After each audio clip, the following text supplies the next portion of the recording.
పాండ్యరాజు చేతిలో నా వంశము అంతమొందవలను అనున్నది కావున నా కుమారుని నీరు పెంచవలను, వీరిని తమకప్పగించుకుంటుని. చిత్తం ప్రభు. ఆయురత్తిల్ ఒరువన్ ఎ సెల్వరాఘవన్ మ్యాగ్నమ్ ఆపస్ మూవీ టీం చాలా కష్టాలు పడ్డ తర్వాత మూవీని 2010లో రిలీజ్ చేశారు.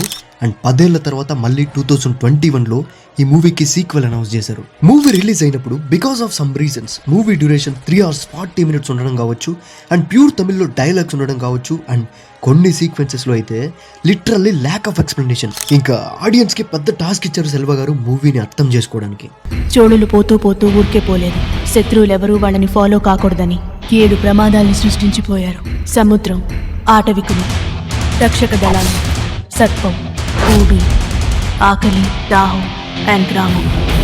కట్ చేస్తే తమిళ ఆడియన్స్ మూవీని ఫ్లాప్ చేసేశారు. ఈ పాయింట్స్ అన్నింటినీ ఫీడ్బ్యాక్ గా తీసుకుని uncut version 3 hours 40 minutes run time తో ఉన్న మూవీని 2 hours 20 minutes కి కట్ చేసి కొన్ని సీక్వెన్సెస్ లో వాయిస్ ఓవర్ తో ఎక్స్ప్లెనేషన్ ఇచ్చి తెలుగు లాంగ్వేజ్ లోకి డబ్ చేసి తెలుగు స్టేట్స్ లో యుగానికొక్కడు అనే టైటిల్ తో రిలీజ్ చేస్తే మన తెలుగు ఆడియన్స్ కి బీభత్సంగా నచ్చేసింది. యుగానికొక్కడు మూవీ ఎండింగ్ అనేది చాలా డౌట్స్ ని, క్వశ్చన్స్ ని రైజ్ చేస్తుంది అండ్ మైండ్ లో ఒక పెద్ద మిస్టరీని క్రియేట్ చేసి నిర్దాక్షిణ్యంగా ఆగిపోతుంది. మూవీ చూసిన ప్రతి ఒక్కరి మైండ్ లో నెక్స్ట్ టైం జరగబోతుంది అనే వెలితిని క్రియేట్ చేసేసారు సెల్వరాఘవన్ గారు.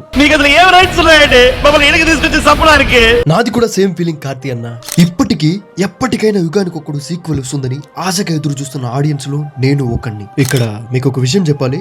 వీడియో స్టార్టింగ్ లో 2021లో సీక్వెల్ అనౌన్స్ చేశారని చెప్పాను కదా, నిజమే. సీక్వెల్ అనౌన్స్ చేశారు, 2024లో రిలీజింగ్ అని కూడా చెప్పారు. అది కూడా ధనుష్ గారు హీరో అని తెలియగానే ఎక్స్పెక్టేషన్స్ పీక్స్ లోకి వెళ్ళిపోయాయి. కానీ ఆ ప్రాజెక్ట్ అనేది స్టార్ట్ కాలేదు. రీసెంట్ గా Aayirathil Oruvan Yuganiki Okkadu movie rerelease అయినప్పుడు జనాలు కుప్పలు తెప్పలుగా థియేటర్స్ కి ఎగబడ్డారు. థియేటర్ లో మూవీని బీభత్సంగా ఎంజాయ్ చేశారు.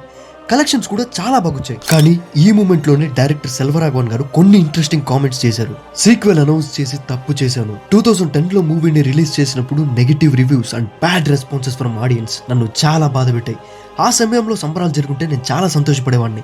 ఇప్పుడు వచ్చిన ఈ క్రేజ్ తో పెద్ద ఉపయోగం లేదని చెప్పారు. అండ్ ఫైనల్ గా ఒక మంచి విషయం కూడా చెప్పుకొచ్చారు. యుగానికొక్కడు సీక్వెల్ ప్రాజెక్ట్ క్యాన్సిల్ అవ్వలేదు కానీ కొంచెం లేట్ అవుతుంది అని చెప్పారు. ఈ ఒక్క మాట చాలా అనిపించింది. ఇంకా లేట్ ఏంటి సార్, ప్రాజెక్ట్ అనౌన్స్ చేసి కొబ్బరికాయ కొట్టేయండి, ఏదో ఒక రోజు గుమ్మడికాయ కొట్టేద్దాం.